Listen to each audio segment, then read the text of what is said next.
আসসালামু আলাইকুম রহমতুল্লাহি ওয়া বারাকাতুহু।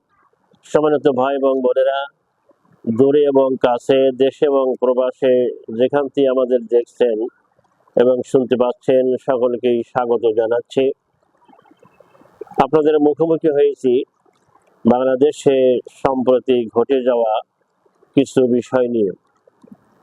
5ই আগস্ট বিপ্লবের পর নতুন সরকার, অন্তর্বর্তীকালীন সরকার গঠনের পর থেকে আমরা দেখতে পাচ্ছি একের পর এক এই সরকারের বিরুদ্ধে তথা গোটা দেশবাসীর বিরুদ্ধে চক্রান্ত চলছে। কারণ আমাদের প্রতিবেশী ভারত খুব অসন্তুষ্ট যে তাদের কি বলবেন ফ্যাসিবাদী, তাদের তৈরি ফ্যাসিজম বাংলাদেশের জনগণ আন্দোলন করে বিতাড়িত করেছে। বাংলাদেশের ছাত্র জনতা সর্বস্তরের জনগণের অংশগ্রহণের যে আন্দোলন শুরু হয়েছিল, যার কারণে সাবেক প্রধানমন্ত্রী শেখ হাসিনা পদত্যাগ করেই শুধু নয়, দেশ থেকে পালাতে বাধ্য হয়েছিল। এরপর থেকেই ভারত একের পর এক চক্রান্ত চলেই যাচ্ছে। প্রথম পানি সন্ত্রাস করলো, হঠাৎ করে আমাদের দেশের বিরাট একটা অংশ জুড়ে বন্যার কবলে কবলিত হলো, লক্ষ লক্ষ মানুষ পানিবন্দী হলো। এদেশের মানুষ স্মরণকালে সবচেয়ে বেশি স্যাক্রিফাইস করে তাদের পাশে গিয়ে দাঁড়ালেন। এরপর আমরা দেখলাম যে কয়েকটা বিশ্ববিদ্যালয়ে, কয়েকটা কলেজে মারামারি হলো, কলেজ ভাঙচুর হলো, লুটপাট হলো। তারপরে দেখলাম শাহবাগে সারা দেশ থেকে বিনা সুদে ঋণ দেওয়ার নাম করে লাখো জনতার জমায়েত করার চেষ্টা করা হলো, যদিও ছাত্র জনতা এই চক্রান্তকে রুখে দিল। এরপরে দেখলাম চট্টগ্রামে আইনজীবী, একজন সরকারি আইনজীবী, খুব মেধাবী চৌকস সাইফুল ইসলাম আলী, প্র্যাকটিসিং মুসলিম, তাকে মর্মান্তিকভাবে পৈশাচিক কায়দায় জবাই করে শহীদ করে দেওয়া হলো। ইসকন নামক সংগঠন তারা এই কাজটি করলো। হঠাৎ করে ইসকনের আবির্ভাব, মানে আমরা দেখতে পাচ্ছি ইসকনের ঘাড়ে ভর করেই বাংলাদেশে ভারত তার আধিপত্য বিস্তার করতে চায়, আগ্রাসন চালাতে চায়। ভারত চাচ্ছিল যে ইসকনের মাধ্যমে একটা সাম্প্রদায়িক সম্প্রীতি যদি বিনষ্ট করা যায়, কারণ সারা পৃথিবীতে বাংলাদেশের একটা সুনাম আছে যে সহস্র বছরের সাম্প্রদায়িক সম্প্রীতির উজ্জ্বল দৃষ্টান্ত হচ্ছে বাংলাদেশ।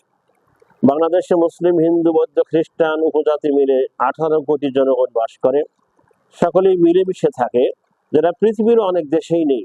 আজকে পশ্চিমারা আমাদেরকে সাম্প্রদায়িক সম্প্রীতির সবক দেয় সকালে বিকালে, সংখ্যালঘুদের প্রতি মানবতার মানবিক আচরণের নির্দেশ দেয়, কিন্তু আমরা দেখি সেখানে মানবিক আচরণ করা হয় না, সেখানে মুসলিমদের উপরে নির্যাতন করা হয়। বিশেষ করে ভারতে লক্ষ লক্ষ মুসলমানকে জবাই করে হত্যা করা হচ্ছে, মুসলমানদের মসজিদকে দখল করা হচ্ছে, মসজিদকে ভেঙে ফেলা হচ্ছে, কাশ্মীরে মুসলমান শহীদ হচ্ছে প্রতিদিন। আজকে ভারত এই ইসকনের মাধ্যমে তাদের এজেন্ডা বাস্তবায়ন করতে চায়, এটা মুসলমানদেরকে ঠান্ডা মাথায় মনে রাখতে হবে। তবে বাংলাদেশের মুসলমানেরা ধৈর্যের পরিচয় দিয়েছেন। অনেকেই মনে করছেন যে এটা আমাদের ইমানের দুর্বলতা কিনা, এটা আমাদের আমাদের উদারতা, কারণ ভারতের পাতানো ফাঁদে মুসলমান পা দিতে পারে না। ভারত চাচ্ছিল ইসকন যেভাবে উগ্রতা নৃশংসতা দেখালো, মুসলমানগণ যদি এর পাল্টা আক্রমণ করে হিন্দু সম্প্রদায়কে এভাবে হতাহত করত, তাহলে সারা পৃথিবীকে বোঝাবার চেষ্টা করতে যে বাংলাদেশের সাম্প্রদায়িক সম্প্রীতি বিনষ্ট হচ্ছে। বিগত কোন সরকারের আমলে সংখ্যালঘু হিন্দুদের উপর অত্যাচার হয়নি, কিন্তু এই সরকারের আমলে হচ্ছে। সুতরাং ইউনিট সরকারকে সরিয়ে ভারতের পছন্দ মতো একটা সরকার বসাতে তারা চেয়েছিল, যদিও শেখ হাসিনা বাংলাদেশে জীবনে আর কোনোদিন ফিরে আসতে পারবে না, কিন্তু ভারতের পছন্দ মতো একজন উপদেষ্টা বা প্রধান উপদেষ্টা বানিয়ে সেখানে তাদের মধ্যে সরকার বানাতে চেয়েছিল ভারত। সেই চক্রান্ত আল্লাহর মধ্যে ব্যর্থ হয়েছে। আমাদের ওলামায়ে কেরাম যথাসময় সিদ্ধান্ত দিয়েছেন, আমরা মাঠে গরম থাকব, আমরা বিক্ষোভ করব, প্রতিবাদ করব, কিন্তু আইনকে হাতে তুলে নেব না। যদি কেউ মুসলমানদের বিরুদ্ধে চক্রান্ত করে, আমরা তাকে আইনের হাতে তুলে দেব। তো বলছিলাম, ভারত চাচ্ছিল যে এরকম একটা প্রেক্ষাপট তৈরি হলে বাংলাদেশ শেষে আগ্রাসন চালাবে। সে আগ্রাসন চালাবার স্বপ্ন বাংলাদেশের জনগণ রুখে দিয়েছে। সম্মানিত ভাই এবং বোনেরা, তাই আমরা বাংলাদেশ একটা গভীর চক্রান্তের মধ্যে নিমজ্জিত হয়ে পড়েছে। আমাদেরকে নাক কান সজাগ থাকতে হবে, আমাদেরকে সতর্ক দৃষ্টি রাখতে হবে এবং সবাইকে সংঘবদ্ধ থাকতে হবে, বিশেষ করে আলেম সমাজকে, ইসলামী দলগুলোকে। আর আমাদেরকে যুব সমাজকে বলবো, রাসূল সাল্লাল্লাহু আলাইহি ওয়াসাল্লাম হাদিসে বলেছেন, ভবিষ্যৎবাণী করেছেন, ভারতের সাথে আমাদের যুদ্ধ হবে। এই যুদ্ধে যারা শহীদ হবে তারা জান্নাতি। ভারতের সাথে যুদ্ধ হবেই আমাদের। তাই আমাদের যুব সমাজকে শারীরিক ফিটনেস থাকতে হবে। আজকে যুবকরা সারাদিন ফেসবুক চালায়, একটু হাঁটাহাঁটি করে না, রিক্সা আর গাড়িতে চড়ে, তারা ব্রয়লার মুরগির মতো হয়ে যাচ্ছে।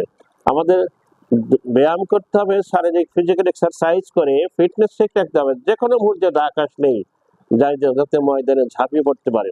ভারত বাংলাদেশকে আগ্রাসন চালাতে চায়, বাংলাদেশকে একটা আলাদা সিকিম বানাতে চায়, গুজরাট বানাতে চায়, কাশ্মীর বানাতে চায়, বাংলাদেশকে তারা গাজা বানাতে চায়। আমাদেরকে সতর্ক দৃষ্টি রাখতে হবে। আমাদের বাংলাদেশকে রক্ষা করতে হলে সকলের সংঘবদ্ধ, ঐক্যবদ্ধ থাকতে হবে, সব ভেদাভেদ ভুলে যেতে হবে। যেই ফ্যাসিজমকে আমরা দূর করতে পেরেছি, এরা যেন আর কোনো জায়গায় কোনো নামে মাথা উঁচু করে দাঁড়াতে না পারে, তার জন্য সজাগ সতর্ক থাকতে হবে। আল্লাহ রাব্বুল আলামিনের কাছে দোয়া করতে হবে যাতে করে আল্লাহ তাআলা এই বাংলাদেশকে হেফাজত করেন। কারণ বাংলাদেশের একটা ঐতিহ্য রয়েছে, বাংলাদেশের মানুষ ইসলামকে ভালোবাসে। বাংলাদেশের মানুষ ফজরের আজান শুনে এই জাতির ঘুম ভাঙ্গে। লক্ষ লক্ষ মসজিদ মাদ্রাসা বুকে ধারণ করে বাংলার জমিন ধন্য। আল্লাহ রাব্বুল আলামিন যেন বাংলাদেশকে হেফাজত করেন এবং ভারত সহ সকল চক্রান্ত রুখে দিয়ে এদেশে ইসলামের পক্ষে কাজ করার তৌফিক দান করে, আমরা বলি আমিন। সম্মানিত ভাই এবং বোনেরা, ইসকন এর প্রতিষ্ঠাতা যিনি ছিলেন, নাম হচ্ছে স্বামী প্রভু বাদ। একজন হিন্দু মানুষ যদিও, কিন্তু সে লেখাপড়া করেছে আমেরিকায়, নিউ ইয়র্ক সিটিতে লেখাপড়া করেছে খ্রিস্টান মিশনারিতে, খ্রিস্ট ধর্মের উপরে। সে ইহুদি এবং খ্রিস্টানদের পরামর্শে ইসকন প্রতিষ্ঠা করলো, ভারতে নয়, হিন্দুদের নিয়ে নয়, বরং প্রতিষ্ঠা করলো খ্রিস্টানদের সাথে, তাদের পরামর্শে। আর ইসকন প্রতিষ্ঠার মূল লক্ষ্য ছিল বিদ্বেষ ছড়ানো, মানুষকে জঙ্গি বানানো, সন্ত্রাসী বানানো, আর ইসলামের বিপক্ষে, ইসলামের প্রতিষ্ঠাতা প্রচারক মুহাম্মদ সাল্লাল্লাহু আলাইহি ওয়াসাল্লাম এবং আলেম ওলামাদের বিরুদ্ধে অপপ্রচার চালানো, যাতে মানুষেরা ইসলামের কাছে ভিড়তে না পারে। এবং সেই মিশন নিয়েই সে অগ্রসর হচ্ছিল। বাংলাদেশে তার নামে স্বামীবাগ একটা অঞ্চল আছে, এখানে তাদের একটা আস্তানা আছে। এরপরে চট্টগ্রামেও তারা একটা আস্তানা গেড়েছে, সেখান থেকেই তারা ইসকনের কার্যক্রম চালাচ্ছে। বাংলাদেশের আলেম সমাজ সহ সকলেই সরকারের কাছে দাবি জানাচ্ছে ইসকনকে নিষিদ্ধ করা হোক। কারণ ইসকন চীনে নিষিদ্ধ, ইসকন আমেরিকাতে নিষিদ্ধ, ইসকন সৌদি আরবে নিষিদ্ধ, পাকিস্তানে নিষিদ্ধ, ইরানে নিষিদ্ধ, ইসকন তুরস্কে নিষিদ্ধ, কাতার, কুয়েত, আবুধাবিতে ইসকন নিষিদ্ধ। সুতরাং বর্তমান সময়ের এই প্রেক্ষাপটে এটা দাবি, সবচেয়ে জোরালো দাবি হচ্ছে ইসকনকে নিষিদ্ধ করতে হবে, তাদের আস্তানা ঘুরে দিতে হবে, এবং বাংলাদেশের কেউ যদি ইসকনের পক্ষে কথা বলে তার হাত পা ভেঙে আইনের হাতে তুলে যেতে হবে। আল্লাহ রাব্বুল আলামিন আমাদেরকে ইসকন সহ সকল ইসলামের দুশমনদের হাত থেকে, ইসলামের শত্রুদের হাত থেকে আমাদের হেফাজত করুন, বাংলাদেশকে হেফাজত করুন। আসসালামু আলাইকুম ওয়া রাহমাতুল্লাহি ওয়া বারাকাতুহু।